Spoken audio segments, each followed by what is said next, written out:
important to have that in our organization, just because that makes it representative of the people who live around us. So it's very important to have that. And I think that should also extend to like our schools. So I think it's very important to have those educational opportunities for our students and our youth. And the people we serve would really benefit from having these multilingual, bilingual education opportunities, and just knowing that they have a strength in being bilingual or multilingual. Like that's really powerful. And for example, like our youth, right now we have like, for example, EP classes. Those help some students, select students to get ahead in education plans, save some money on classes they would otherwise need to pay for. But it's really important to make those kinds of opportunities accessible for all students. Everyone should have the ability to access education in different languages and to be able to make the most out of their education or of their bilingual or multilingual ability. We live in a multilingual world now, especially in this country, and that's a part of what makes us unique. So it's really important to prepare our students to be successful in that world. And also the resources and the support provided by Rhode Island should become more proportional to those of us that call Rhode Island home. So not only will support students who are already bilingual or multilingual, it'll also support all of the children, all of the youth of Rhode Island. They will benefit from a more diverse education. So I really urge our legislators to continue supporting all of these bills that are really pushing for more educational opportunities in bilingual and multilingual education. So I really want to thank the coalition for their continued support, and especially Erin for her work that's really like spot on, very organized. So I really appreciate that. And yeah, just like keep on doing the good work, and it's really really important for this legislation to pass. Thank you. Thank you so much, Jackie. Eileen?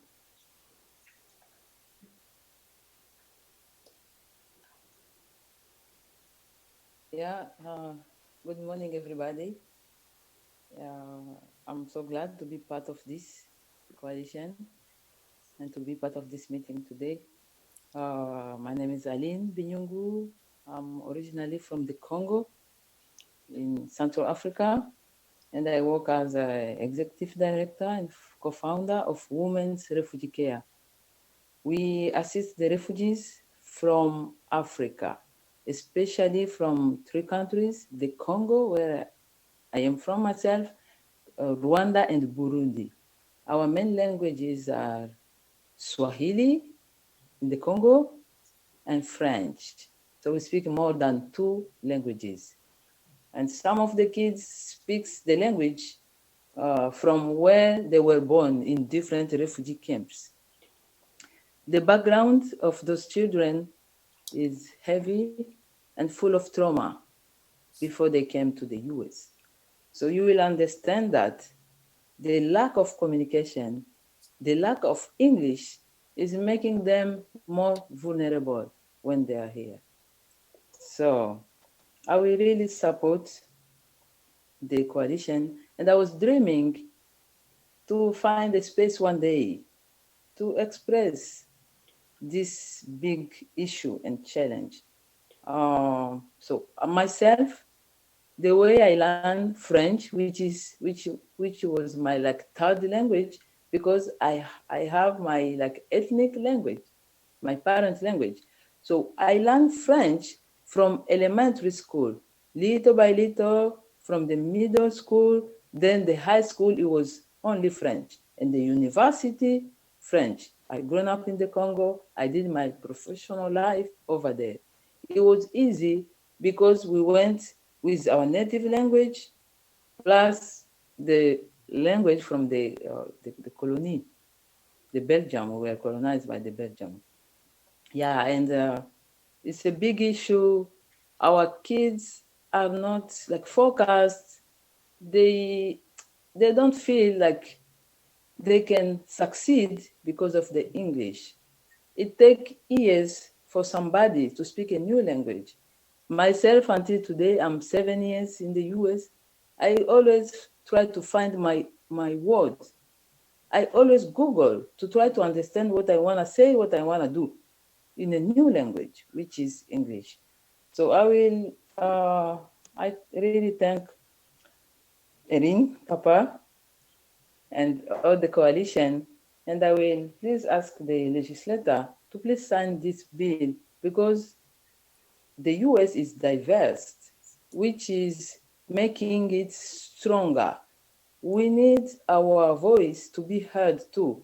I'm speaking on behalf of those Swahili speaking children who are around 500 or 600 students in schools, because our mission is for them to reach their self-sufficiency.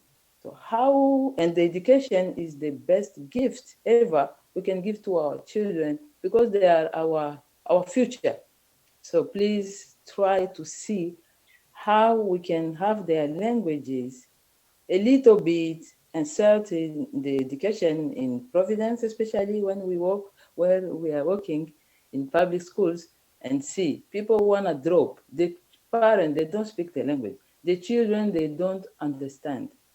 This will be, this is extremely important. When I do home visits, this time you will find the children, they are doing games instead of being in school learning because they don't understand anything. They don't know English. So, and it's so heartbreaking. They are not making it. Yeah, so we are very worried about the success of our children. Yeah, thank you so much. Thank you so much, Eileen. And we will now welcome Sandra Victorino, who is Director of Workforce Development, Diversity, Inclusion, and Community Relations at CARE New England. Hi, good morning. Buenos dias. So I'm also a bilingual Spanish bicultural licensed mental health therapist in the state. So for me, a multilingual education in Rhode Island is desperately needed. So I speak from a workforce and a provider perspective.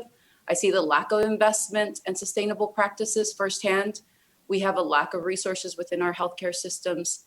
Investing in a multilingual education in Rhode Island is one way to assist with decreasing healthcare disparities, along with increasing cultural awareness within fellow professionals. As a first generation heritage learner, I needed all the confidence to move forward into higher education. And I also needed to learn how to belong in both worlds. It helped me be proud of my Mexican Latinx background, and I connected with my parents in a way I would never been able to. Also having a respect for the culture that I think without the language skills, I wouldn't have been able to connect. I was able to graduate high school with college credits, and I was able to understand and appreciate my uniqueness. I have a degree in Spanish and in psychology, and it's made the world of difference for me. I understand, I can read it, I can practice with my father, I can do things that I wouldn't have been able to do otherwise.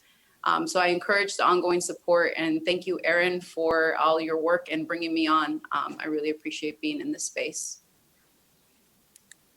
Thank you so much, Sandra, for adding that perspective. Now we'll welcome Paige Clausius Parks from Rhode Island Kids Count to share more of the data supporting our campaign. Great, thanks, Erin, and hopefully you're able to see my screen that I'm sharing there. All right, great. So thanks so much for the invitation to present some data today. I'm Paige Clausius Parks, Senior Policy Analyst at Rhode Island Kids Count. So let's go through the information here. So in this data, you will see supports much of and connects to the really important life experiences you heard about during this press conference. So let's look at who our multilingual learners are. So in the 2018-2019 school year in Rhode Island, multilingual learners were 10% of total students. and 39% of multilingual students in Rhode Island were in grades preschool through grade 3. The number of multilingual learners in Rhode Island has nearly doubled, increased by 93% from the 2010 school year to the 2018-19 school year. In that same school year, multilingual students in Rhode Island spoke 95 different languages. 80% spoke Spanish, 5% spoke a Creole language, 2% spoke Portuguese, 2% spoke Arabic, 1% spoke Chinese, and 10% spoke another or multiple languages. Being multilingual is associated with increased economic and social opportunities, and it also improves executive functioning skills that contribute to academic success. So it is very clear that being multilingual and our multilingual students and families are an incredible asset to all of Rhode Island. However, I'm going to show you some more slides, some data that shows that we have a lot of work to do to better serve these students. And I want to be clear that this data is not about deficiencies or something wrong with multilingual students. Instead, this data is showing us the indicators of the work that we need to do to improve our education system so that these wonderful assets, the cultural heritage of our students, are seen as an asset, and that these students are able to be engaged in rigorous academic instruction that is provided by high quality and highly qualified educators. So we'll start looking at some educator data. So educators of color benefit all students, especially multilingual educators of color. Students of color demonstrate long-term academic achievement, including higher reading and math test scores, decreased likelihood of dropping out of high school, increased likelihood of going to college, increased social and emotional development in classes with diverse educators, including multilingual educators of color. In October of 2018, 3%, which is about 381 of Rhode Island's public school classroom teachers and instructional coordinators held an active bilingual, dual language, or English to speakers of other languages certification. So if you look at grade level reading, so educators and researchers have long recognized the importance of achieving reading proficiency by the end of 3rd grade. Students who do not meet this milestone will struggle later in life with reading and are 4 times more likely to drop out of high school. So in Rhode Island in 2019, only 20% of our 3rd graders who were multilingual learners met expectations in the RICAS ELA exam, compared to 52% of non-multilingual learners. Also in this same year, only 11% of our multilingual 3rd graders achieved proficiency in math, compared to 40% of non-multilingual learners. So in Rhode Island, students in kindergarten through 3rd grade are more likely to be a multilingual learner compared to older students. In the 18-19 school year, 13% of all children in grades K through 3 were multilingual learners. Of the 1,267 kindergartners who were multilingual learners, 46% were enrolled in Providence Public Schools. 18% were in one of the other core cities, which is Central Falls, Pawtucket, or Woonsocket, and 15% were in public charter schools. So we talked a lot about dual language programs. So language learning is most effective and efficient during the early childhood years between birth and about age 8. When provided with high quality learning opportunities, young children learn languages faster and with more competence than older children and adults.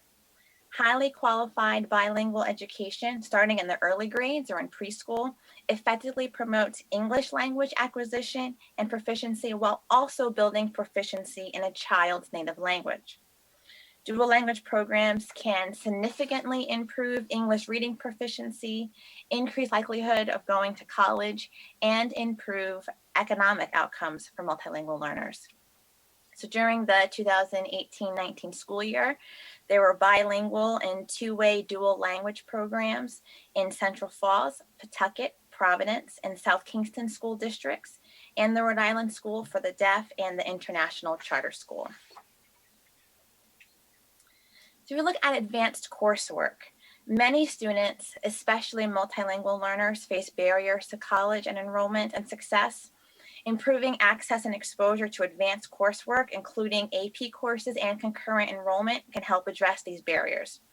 And so although Rhode Island has seen tremendous growth in college and career readiness opportunities, there continues to be gaps in both college credit earned by high school students by language status. So in Rhode Island, in the class of 2018, 9% of all students were multilingual learners.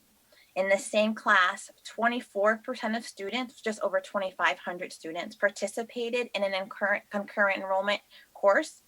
However, only 3% of those students who took concurrent enrollment were multilingual learners. And then lastly, look at our high school graduation rates. So in Rhode Island, adults without a high school diploma are more likely to be unemployed and have lower median incomes compared to adults that have a high school degree. The Rhode Island four-year high school graduation rate for the class of 2019 was 84%. However, as you'll see in this chart, the graduation rate for multilingual learners was only 69%. The four-year high school dropout rate for the class of 2019 was highest among our multilingual learners. So in conclusion, our multilingual learners and their families are an incredible asset to our state. And Rhode Island Kids Count strongly supports investments needed to increase students' access to high quality multilingual educators, to dual language programs, and to advanced coursework.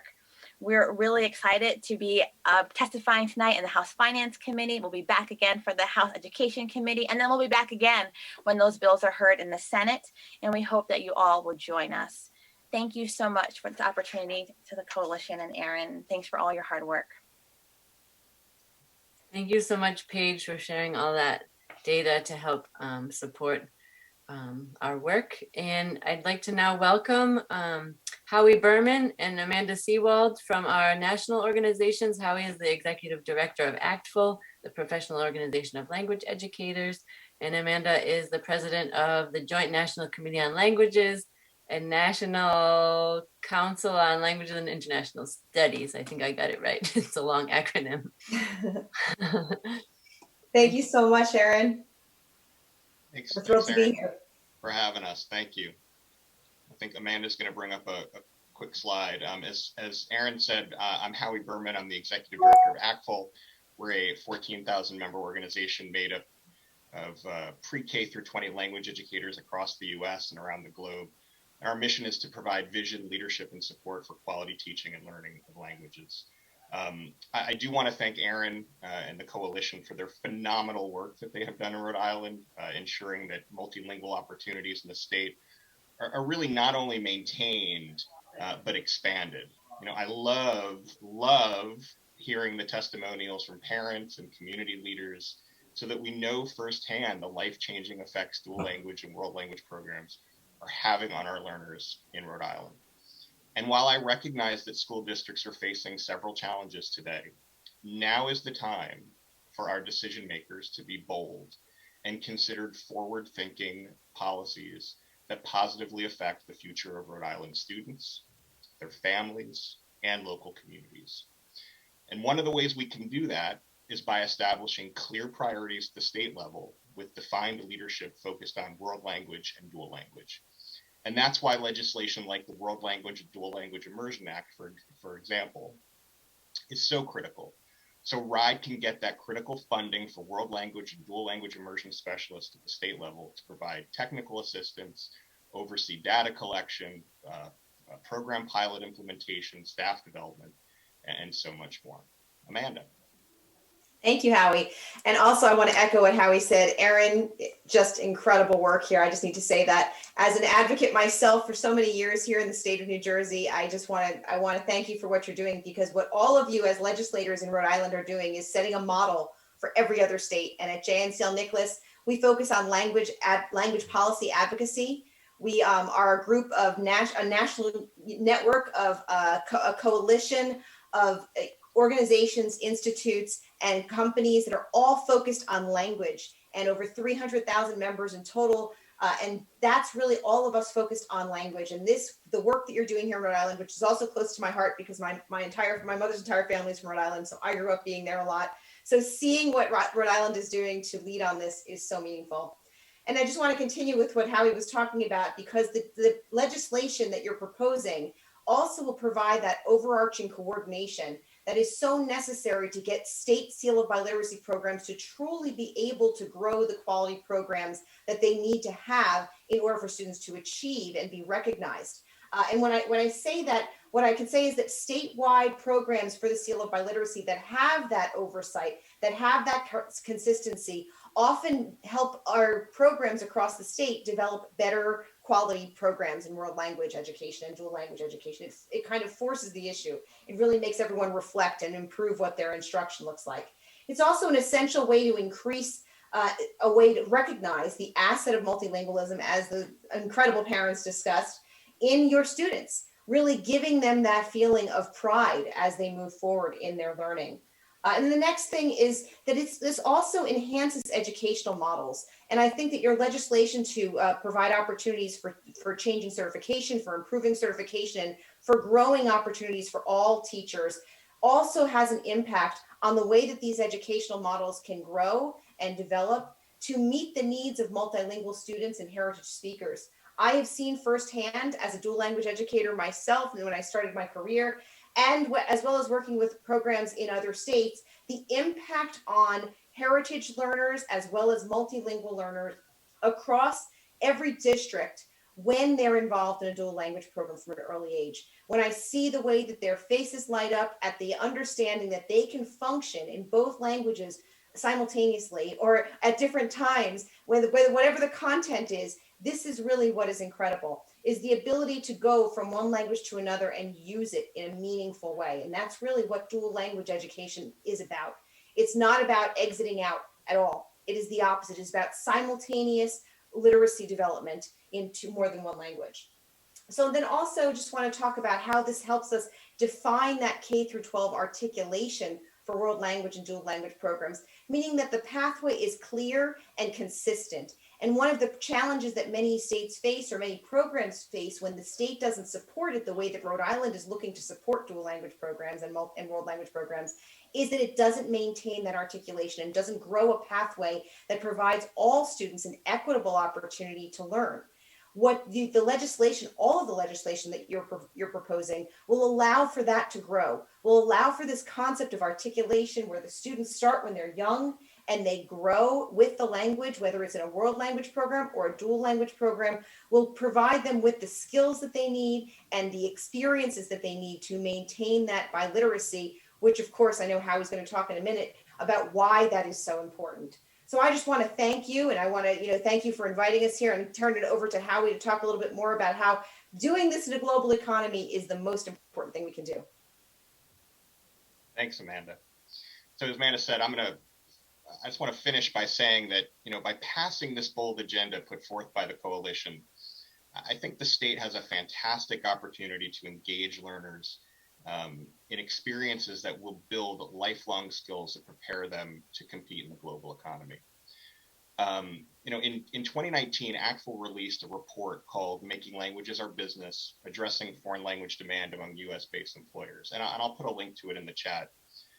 That report, which surveyed 1,200 US-based small, medium, and large employers across multiple sectors in this country, revealed an urgent and growing demand for language skills in the workplace. In fact, about 9 out of 10 of those businesses that we surveyed said they rely on employees with language skills other than English. And more than half of them said that they expected that demand to increase over the next 5 years. Language skills, it's clear, translate to jobs. That means jobs in Rhode Island. That means jobs across the United States. So I asked the legislators of Rhode Island, don't you want to do everything in your power to ensure that the students in this state are equipped with the skills that they need to take on this growing challenge? And don't you want Rhode Island to benefit economically from what employees with these language skills can do for your state? I hope the answer to those questions is a resounding yes. So thank you again for having us. Thank you to the coalition. And thank you, Rhode Island. You're a model, and we really love seeing what you're doing in the state. So thanks. Yes, thank you. Thank you both so much for being here. I'm kind of grateful that we are doing this virtually so that we can have you. We don't need to have all that travel time in between. That was really a great way to kind of wrap up our event today. And I wanted to invite the legislators back to kind of wrap us up and give a call to action before we leave. I know we're a little bit over time, so I appreciate all of you for hanging on just a couple more minutes. And I will also put into the chat ways in which folks can get involved.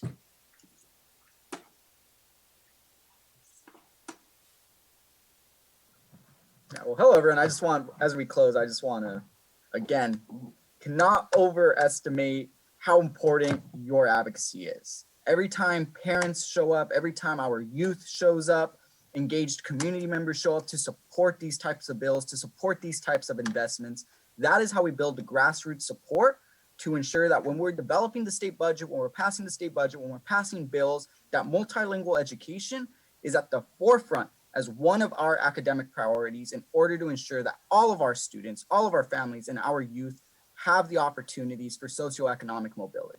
So thank you all again, because this is one of many first steps. I just want to echo what Representative Morales said and all my colleagues. I just think that the time is now.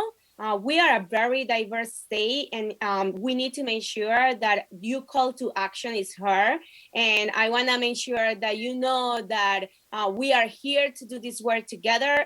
This coalition has been tremendously in making sure that your priorities are in the front line of what we need to take in consideration as legislators. So I just want to say thank you for that. Muchísimas gracias. Let's continue the advocacy together. And I think this is the year to do it. So let's make sure that we continue raising the awareness and the advocacy that you're doing today. We'll continue to do it throughout the session with hearings, making sure you contact your legislators and making sure you let us know how we can be of help. So thank you. Gracias. And for me, Erin, and every single advocate in this group, it's a personal thing in my life. I'm the first generation. I have my kids who are bilingual and my grandkids who are bilingual too. And it's a matter of acting proactive, because as the census in 2021, we reflect that the diverse community is growing. As well, the community is growing, the needs of that community also is bigger. So this is the time to act. This is the time to working together. And for the viewers, understand that you can be active part in this process by sending postcards, sending email, participating. Be sure that you understand the process and you are part of the process. We are here advocating for children, but at the same time advocating for our future, better future. United States is not able to compete with other countries because we concentrate in one language, while the world is advancing and is spreading opportunity through different language, we are behind. So it's the time to act, it's the time to be involved. Don't think it's only our responsibility here. It's your responsibility. Get involved and participate. And please be sure that your state representative and senator also supporting those bills. So thank you. Muchas gracias. Senator Bell, I noticed that you joined in and wanted to thank you for being here as well. And if you want to just. Yeah, well, thank you guys for all the important work that you've been doing. And I want to strongly echo comments of Chairwoman Cano and Representatives Morales and Diaz.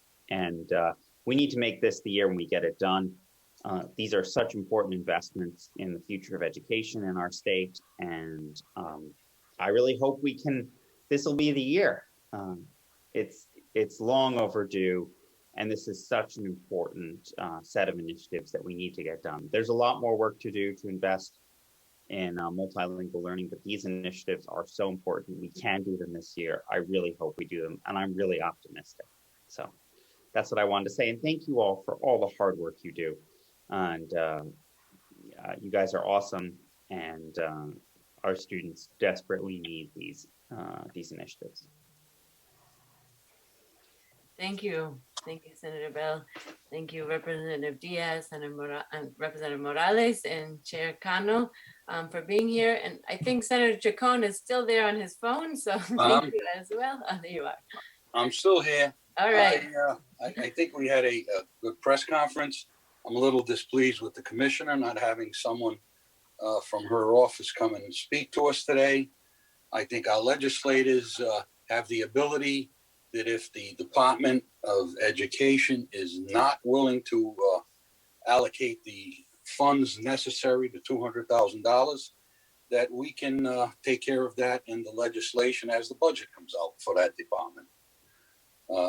This is the beginning. There's more to do, and we'll continue fighting the fight. So with that, thank you. Thank you, Senator Chacon. And thank you all so much again for being here today. I've posted in the chat a few ways that you can take action and get involved. We have a letter writing campaign set up. So there's an easy link for all of these things. If you go to multilingualri.org, you will find a way to write to your legislators, to join our coalition, and to sign up to get notifications from us. So thank you so much. We hope to see many of you at the House Finance Committee meeting tonight and House Education tomorrow, and we'll keep you informed as to next steps. Thank you again. Thank you. Muchas gracias.